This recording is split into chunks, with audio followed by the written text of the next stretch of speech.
Buenas tardes a todos nuestros seguidores, gracias por seguirnos. Pues aquí tenemos a nuestro amigo Toño Mendiola, un exjugador nacional que escribió su libro sobre el básquetbol en México, empezando desde 1926, donde nos decía que no tenía historia el básquetbol mexicano. ¿Qué nos puedes contar de eso, Toño Mendiola? Lucio, buenas Buenas tardes. tardes. Mira, el básquetbol, desafortunadamente en nuestro país hay muy pocos libros donde contemplen toda la historia. Yo escribí un libro de todas las competencias FIBA. Estas empiezan en el año de 1926 ¿6? y terminé hasta 2018. Tendríamos que ver allá. 2018. Ajá. Este libro contempla torneos solamente de la rama varonil, excluí el femenil porque es muy largo, no alcanzaría. Sí. Los centroamericanos, los centrobásquet, los mundiales, los panamericanos, los preolímpicos y las olimpiadas. Lo fui formando por ciclos como son las olimpiadas, cada 4 años.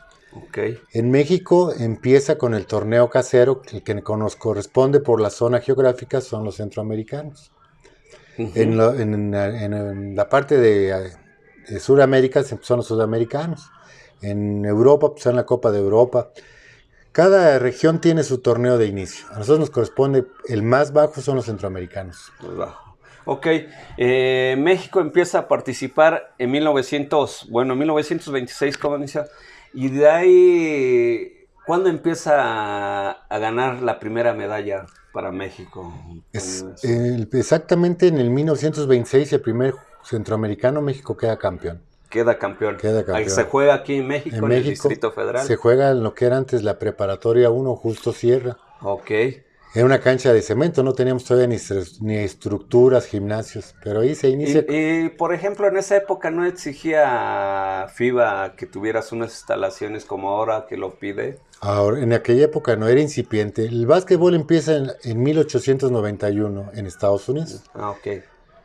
A nuestro país tardamos 30 años para empezar a hacerlo de la forma como lo inventó su creador. Ajá. Y FIBA, nosotros nos afiliamos y nos reconoce FIBA en 1926. Entonces, lo necesario en aquella época era tener federaciones, asociaciones y jugadores que cumplieran los reglamentos que ponía la Federación Internacional de Básquetbol. Para poder participar en esos torneos. Así era. Y posteriormente, creo en 1936... La primera olimpiada. La primera olimpiada quedan en cuarto lugar, o en segundo lugar. Medalla de bronce. Medalla de tercer lugar.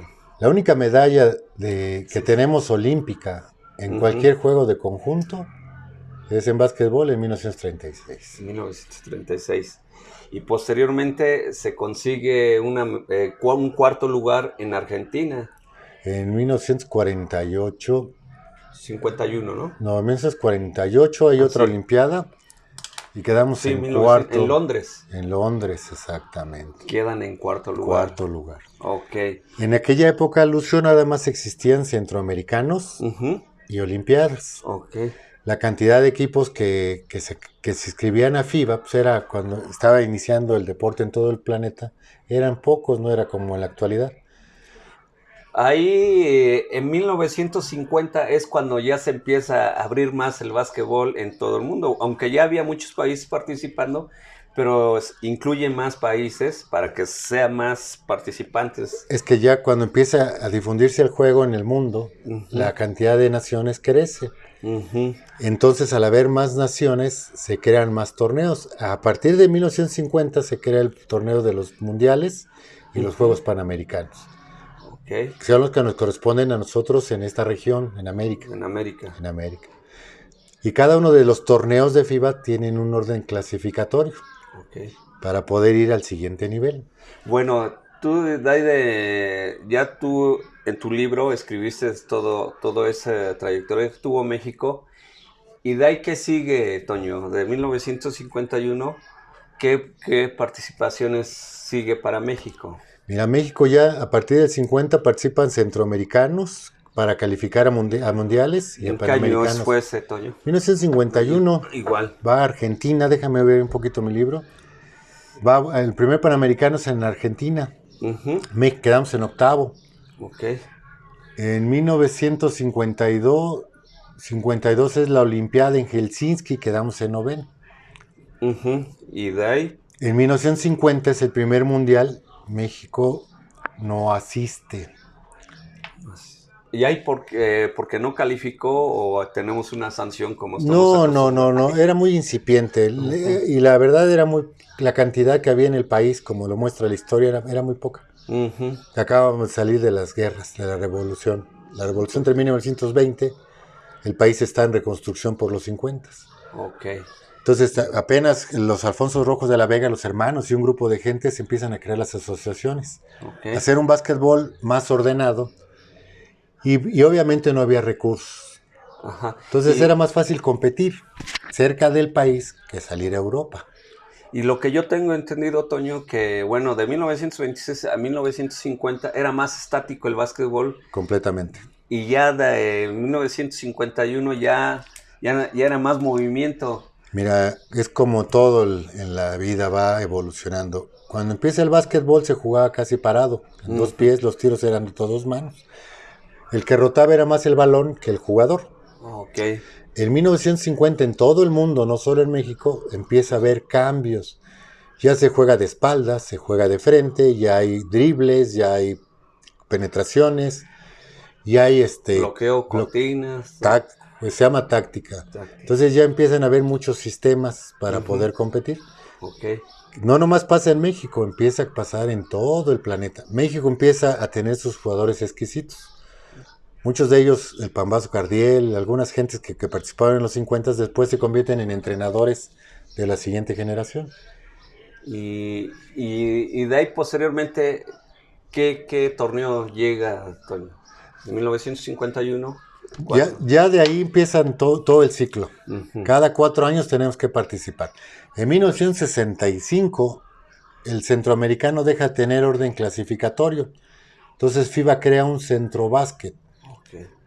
Que tiene la función de que los ganadores van a clasificar al mundial para poderlo dividir del Panamericano. Ok. Y ahí se participa, se gana. En México, de centroamericanos, tiene una historia preciosa. Fíjate que de 26 ediciones tiene 12 primeros lugares. 12 primeros lugares. Tiene un segundo, un tercero y 2 cuartos. O sea, el mandón de los Juegos Centroamericanos, a pesar de la historia de los 90s y de los 2000, donde nuestro país ha tenido baja, sigue siendo el mandón.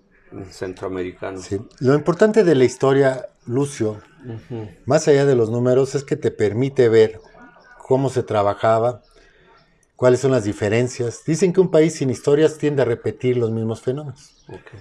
Tú lees el libro y ves que las generaciones llevaban procesos. Sí. La gente que empieza en 1926 juega 10 años casi juntos, los entrenadores repiten muchas veces, y entonces cuando llegan a la Olimpiada de Berlín, pues obviamente tienen ya una experiencia, un trabajo, y les permite ganar la medalla. Muchos de los fracasos, ya vamos a llamarlos deportivos, después de los 90, es que México empieza a perder esos procesos. Tenemos generaciones exquisitas. Mira, por los 2000, tenemos a Lalo Nájera, que duró 14 años en la mejor liga del mundo. Sí. Horacio Llamas, el primer jugador. Tenemos a Víctor Ávila, que viene de Oklahoma, una universidad de primera división. Víctor Mariscala, es una camada que en el libro te va a explicar.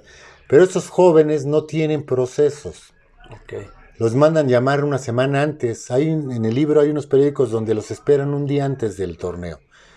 Y competimos contra países que tienen 4 años de procesos, 3 años saliendo al mundo compitiendo.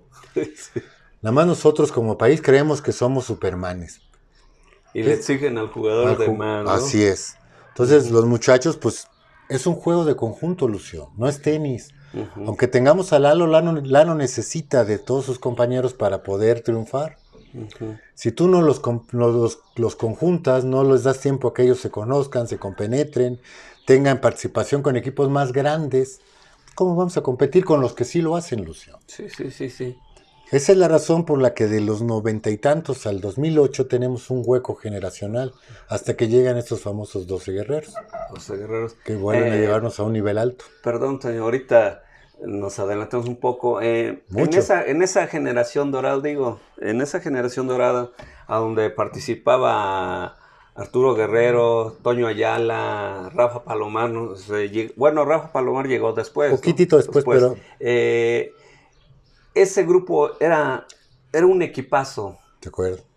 ¿Cuánto tiempo trabajaron? Igual tuvieron un proceso de 3, 4 años juntos. Fíjate que te voy a empezar. México de 1956 a 1976 está considerado dentro del top 10, o sea, los 10 mejores lugares del mundo. Mundo. Es la época dorada de nuestro país. Uh-huh. Un ejemplo, la selección de 1968, comentaba el coach Guerrero, que llegan a tener 120 y tantos juegos de preparación contra europeos y universidades de primera división americana. Uh-huh. Ninguna generación después de 68 ha tenido esa cantidad de juegos para poder preparar. Esa cantidad les permite a estos muchachos, ahora hombres maduros, grandes, obtener un 5º lugar mundial olímpico. Sí. Y estuvieron a punto de una medalla, un juego contra España, que unos cuantos errores, perdimos por una canasta, si no habían tenido plata o bronce. Uh-huh. Eran tan competitivos, todas esas generaciones, que México en aquel tiempo era invitado a todos los torneos del mundo. Había torneos no oficiales, la Copa William Jones, copas en Europa, copas en Brasil, copas en Gobernador, pero invitan a los 10 mejores del mundo. Y México era... México era de esos. Entonces, ahora ya no tenemos los jóvenes acceso a este tipo de torneos porque no calificamos. Sí. Quedamos en sexto, en quinto de un centroamericano, en séptimo de un panamericano. Entonces ya no nos invitan. Uh-huh.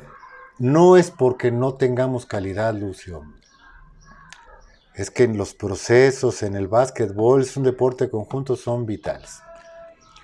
País que no cumple sus procesos, su capacitación, sus entrenamientos, sus fogueos, no llega.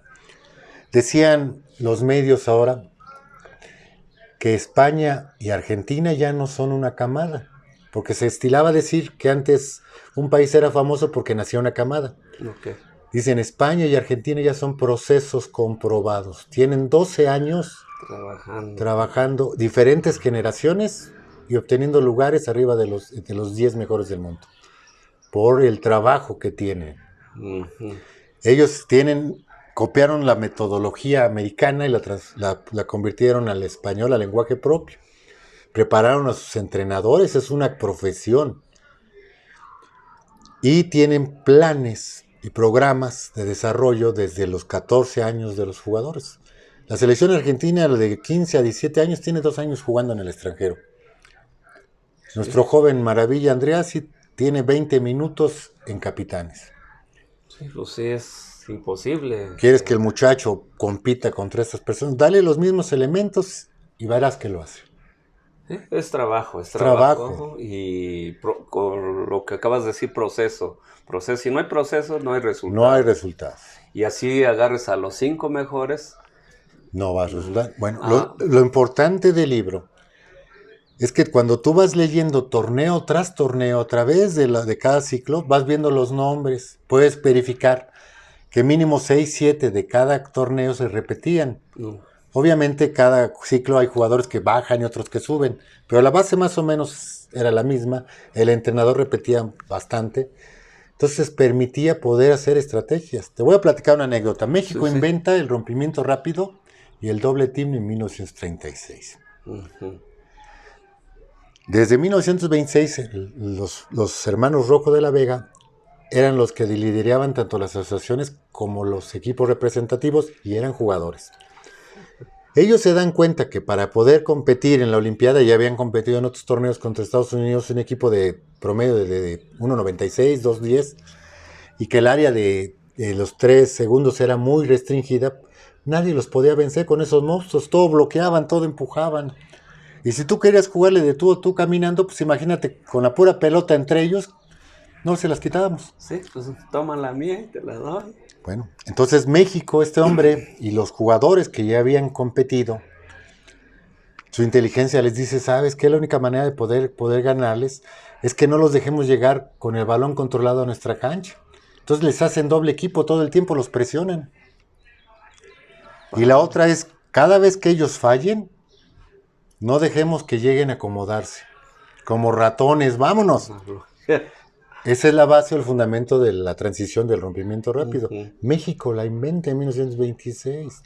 Estados Unidos la adopta y la hace suya. Pues obviamente los maestros y los que nos enseñan son los americanos. Así así es la historia, Pero te das ¿no? cuenta de cómo un proceso permite a un grupo de jóvenes entrenadores, directivos, poder adelantarse. Sí, sí, ¿Sí? sí, sí, sí. Hace unos cuantos meses Bahamas nos pone una recia con los jóvenes. Si tú los permites enfrentarse 7 veces más, y estos jóvenes, aparte de sus capacidades, tienen inteligencias, tienen que buscar la manera de competirles. Ellos son más altos, más fuertes, pero el básquetbol no es solamente de fortaleza y altura, es de inteligencia, De ¿sí? jugar en equipo. De jugar en equipo. Y se puede competir. La historia, por eso es importante el libro, te demuestra que tuvimos 20, 25 años de gloria deportiva. No es una invención, es No, una no, no. realidad. El libro está acompañado de fichas bibliográficas de FIBA, de reportes, de fotografías de periódicos, de puras evidencias. Sí. Nada que esté en el libro no es inventado, todo tiene comprobante. Sí, por eso está, ¿tienen duda? Ahí está el libro. Va a ser un almanaque, Lucio. Es un almanaque para que los cronistas, comentaristas, jugadores, cuando hablen en un evento, en cualquier tipo de torneo y quieran tener comparativos. Bueno, ya viendo toda esta situación, Toño, entonces los 12 Guerrero no fue una de las mejores selecciones que digamos, ¿no? Te voy a hacer un dato. México fuimos. Los 12 guerreros lo máximo que alcanzaron fue un mundial. Ujú, Bueno, México ha tenido participación en 5 mundiales. ujú. En 1959 México queda en 13avo. En 1963 México queda en noveno. En 1967 queda en octavo. Sí, En 1974 queda en noveno. Y en 2014 quedamos en 14avo. ¿Cuál es que es donde participó los 12 guerreros? ¿Cuál es el lugar más bajo? pues, el de 14. No quiere decir que sean malos. No, no, no, no. Son diferentes épocas, diferentes rivales. Pero quiero decirte que tenemos logros anteriores como ellos, o mejores. Entonces ahorita ya se acabó la generación de los 12 guerreros. Hicieron esta nueva selección que a donde nos cuentas tú, Ayma, pues ahora sí nos dio un baile. Pero Y mira, Lucio, contra Uruguay fueron 12 muchachos diferentes. sí, La cortina anterior, que FIBA Américas, fueron 12 muchachos diferentes. sí, O sea, en menos de un año y medio han tocado 36 muchachos competencias clasificatorias.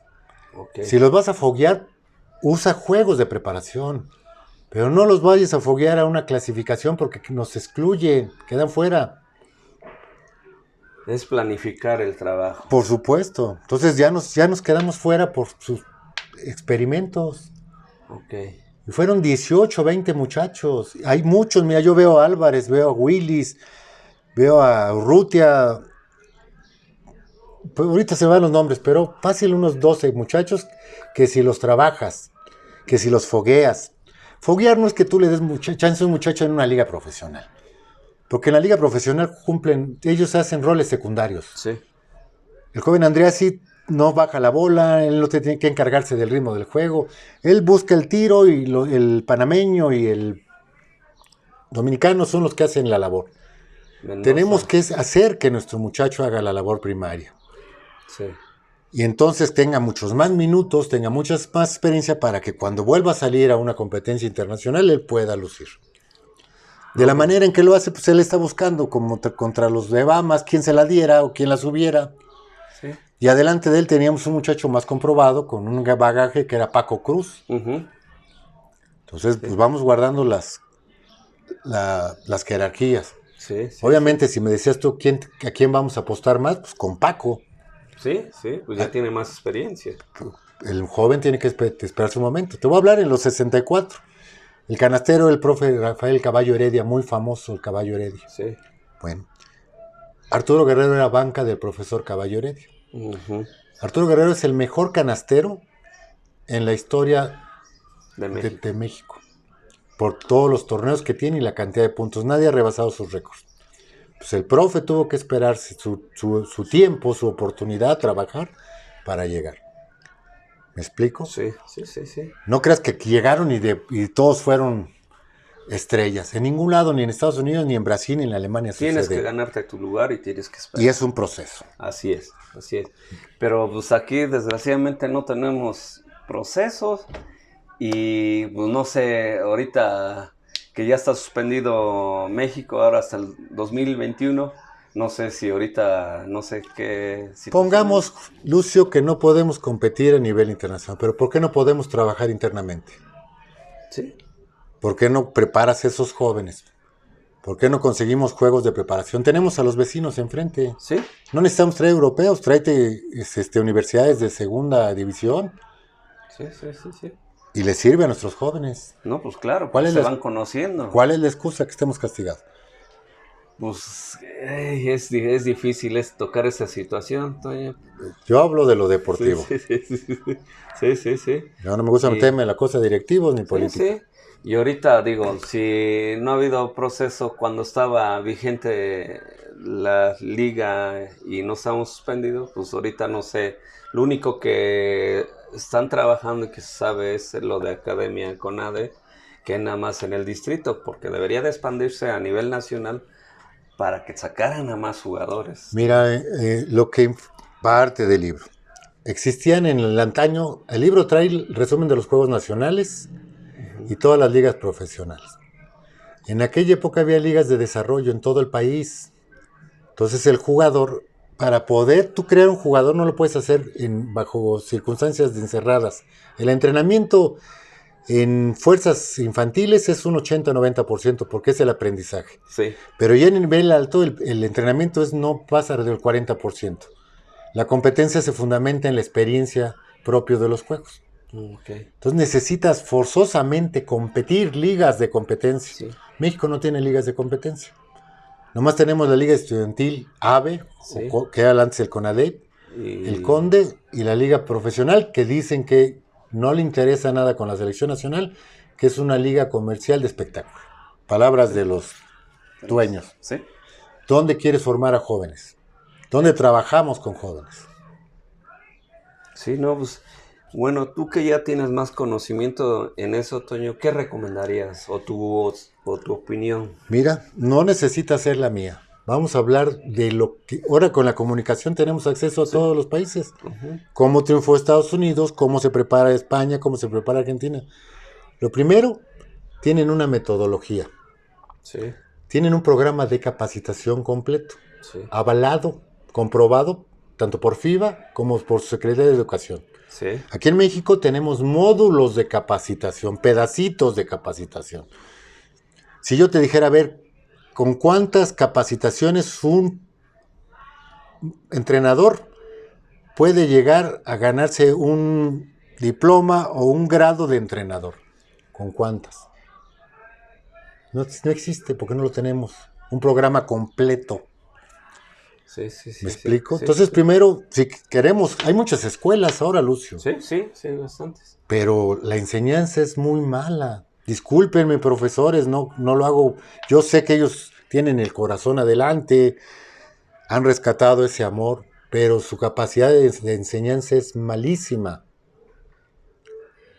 Tendrían ellos que capacitarse, tener grados de preparación para que sus muchachos, sus jóvenes, fueran calificados.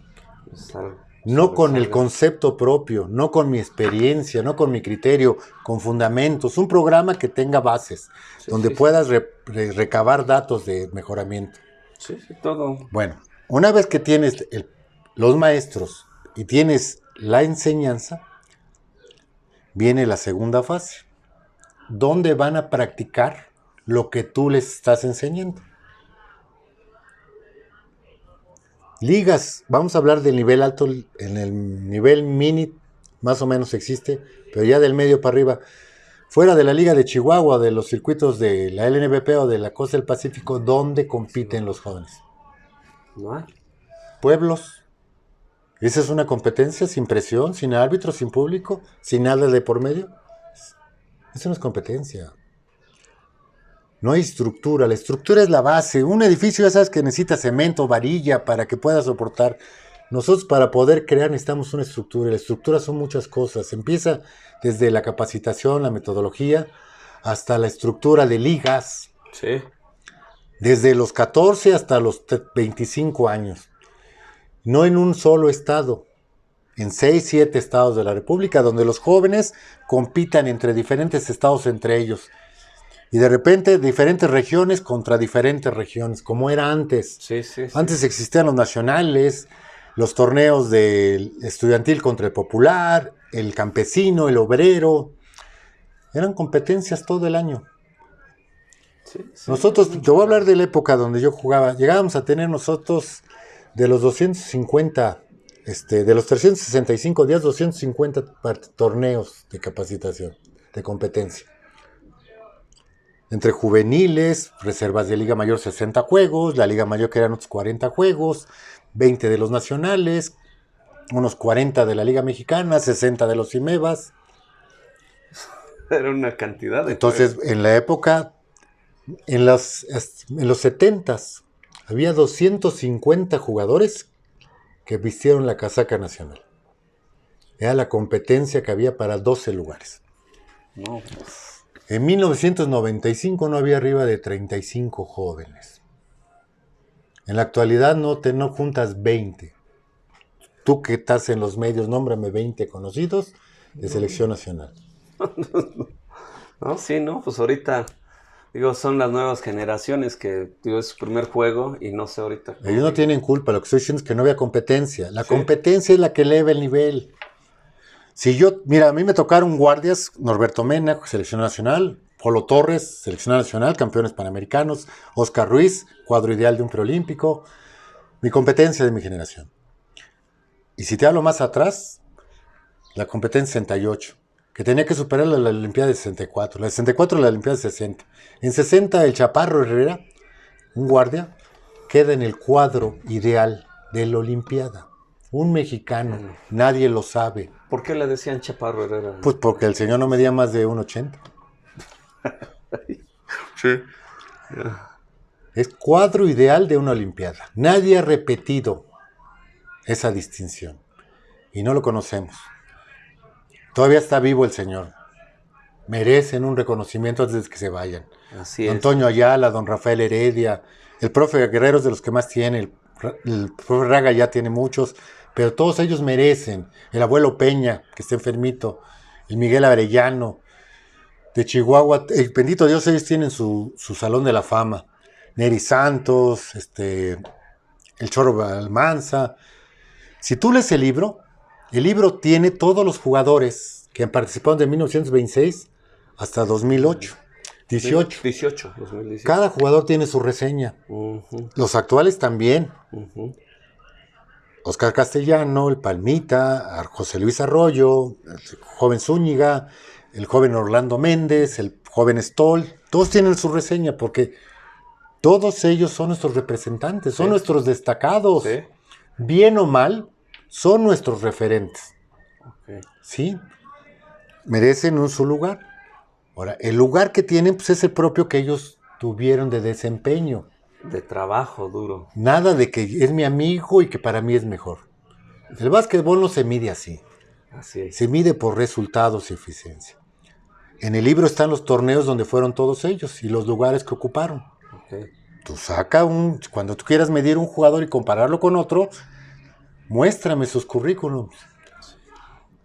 Sí, para ver su calidad. Claro. Si de veras cumple, ¿no? Yo por decirte, es un ejemplo, fui a 4 centroamericanos, pero quedé nomás uno primero y 3 en octavo.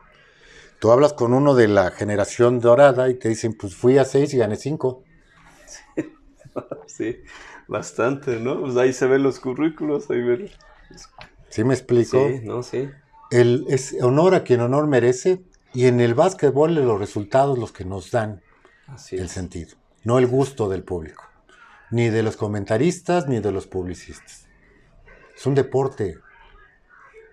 El lema de las Olimpiadas es el más alto, el más rápido y el más fuerte. Y se mide. Por eso son los récords. Sí. No, y ahí vienen todos los récords. El libro trae toda la información de todos los jugadores.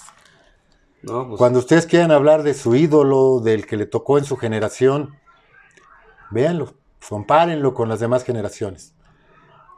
Jamás puede ser un hombre que sea malo, fue un seleccionado nacional, pero todos tenemos un lugar, las jerarquías las dan los resultados. pues digo, no me queda más que agradecerte, Toño, ahora sí ¿cómo se llama? Meternos un poco a la historia o sacar un poco la historia del básquetbol. Y me gustaría, porque, bueno, yo no he visto publicado tu libro o no lo has sacado. ¿Qué pasa ahí, Toño? Qué bueno que lo preguntas. Mira, el libro ahorita está detenido por falta de recursos. Okay. Lo que me piden mínimo son 1000 ejemplares para publicarlos. Okay. Las imprentas no publican de 5 en 5, 10 en 10, son 1000. Entonces es una cantidad de arriba de 150,000 pesos para poder empezar a publicar 1000 y empezarlos a vender. Okay. Con lo de la pandemia separaron donde estaba tocando puertas, las inversiones. La mayoría de jugadores que intervienen, Uh-huh. los que todavía están vivos, algunos de 60, me han externado que me van a apoyar y vamos a hacer cooperacha y gente del público para completar y poderlo imprimir. Y poderlo sacar a la venta para toda la gente que quiera Mira, conocer. la gente que invierta de antes, yo sé que es un problema de moral porque es de dar dinero antes de, pero bueno, van a quedar los vouchers y eso, y a esas personas se les va a enviar la cantidad de libros que me ayudaron para la primera impresión. Okay. Yo estoy seguro, Lucio, que una vez que el libro se conozca, él tiene que hablar por sí mismo. Sí, no, pues ahora sí, el que le gusta el básquetbol y le gusta la historia y quiere conocer, pues ahí va a estar el Las libro. siguientes ediciones no pueden ser tan problemáticas como ahorita está haciendo ¿Sí? La primera. Ok, pues ya. No está a la venta el libro, pero próximamente les informaré. Ok, pues miren, gente que nos sigue en Básquet Todoterreno, pues ahora que termine la pandemia y empiece a normalizarse todo el distrito y todo lo demás, pues ya se irán haciendo los libros y el que guste, pues se pueden buscar a Toño Mendiola en Facebook. Yo trataré de hacerlo contigo y con páginas, la Ok. mayoría, que se difunda.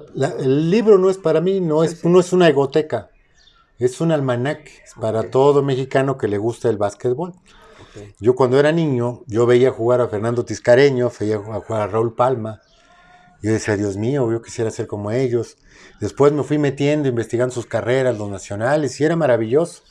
Cuando tú oyes hablar al profe Guerrero contra los yugoslavos, contra los checos, todos nos maravillamos. Sí. Parecen historias de ensueño, pero fueron reales. Sí. Pues sí, porque no lo hemos vivido la fecha actual, ¿no? Bueno, como todos los libros, te habla de los rivales. El libro contiene resultados de cada torneo, sus rivales, los scores. Okay. Para que mucha gente piensa que somos maletas, porque mira, la gente que nació en 1990 a la fecha ha visto malos resultados. Estas jóvenes tienen 30 a 35 años. Sí. Ellos no conocen. Sí. Ellos piensan que somos malos. Yo los invito a que averigüen y vean qué época y qué historia tiene el baloncesto en México. Bueno, pues no me queda más que agradecer tu tiempo en Básquet Todoterreno, Toño Mendiola. Un placer haber platicado contigo y pues, conocer tu libro que escribís durante 8 años. 8 años me tardé. Pues ahí está. Y pues próximamente estaremos publicando, ya que salga al mercado el libro, Toño. Gracias. Para los que quieran. Gracias. Hasta pronto, gracias.